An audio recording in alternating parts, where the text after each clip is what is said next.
Claude François était bien plus qu'un chanteur, bien que ses actes étaient très souvent des plus répréhensibles, notamment vis-à-vis des femmes. Son fils, Claude Jr., a d'ailleurs pris sa défense au sujet des accusations de pédophilie à son encontre.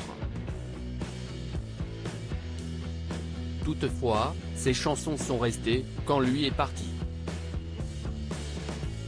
Elles perdurent, depuis des années, et sont toujours considérées comme des incontournables. Il détenait tellement de tubes qu'il est difficile de tous les citer. S'il y a bien une chose que l'on associe également à Claude François, dès lors que l'on entend son nom, c'est une mort étrange. Car sa mort, au-delà d'avoir été brutale, a été quelque peu incomprise, depuis tout ce temps. La déclaration officielle dit que l'artiste est décédé d'un œdème pulmonaire provoqué par une électrocution.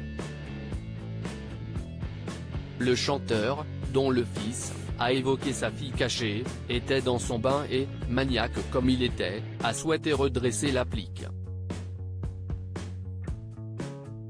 Malgré cette version pourtant certifiée, d'autres n'ont pas pu s'empêcher de penser à une overdose, un suicide ou encore une crise cardiaque pendant un rapport sexuel.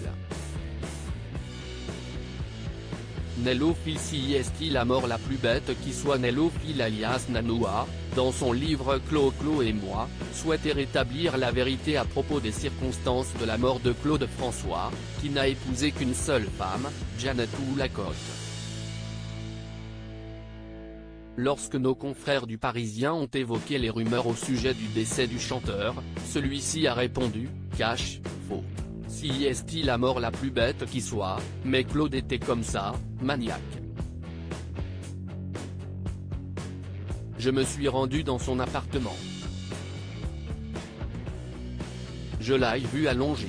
Un maquillage camouflait ses mains noircies.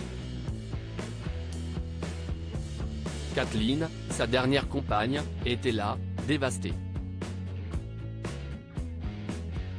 Tout comme sa mère qui, dévorée par le chagrin, est tombée plusieurs fois, a-t-il révélé. Au sujet des rumeurs qui disaient que Claude François préférait les femmes très jeunes, celui-ci n'a pas hésité à le défendre, il aimait les femmes, surtout les blondes aux yeux bleus, mais pas les adolescentes, a-t-il répondu avant d'évoquer le côté perfectionniste de Claude François, il était très exigeant, c'est vrai. Lors d'un concert, il pouvait nous insulter devant un public qui ne comprenait rien à la scène. Quand il était en colère, il nous glissait des messages dans les paroles de ses chansons. Il lui arrivait de lancer un baiser à un musicien, cela voulait dire « je te déteste ». Alors oui, il était jaloux, macho, susceptible. Mais sans cette facette, il n'aurait jamais été la star qu'il est encore. Travailler à ses côtés fut la meilleure des écoles. Il était unique, a-t-il assuré.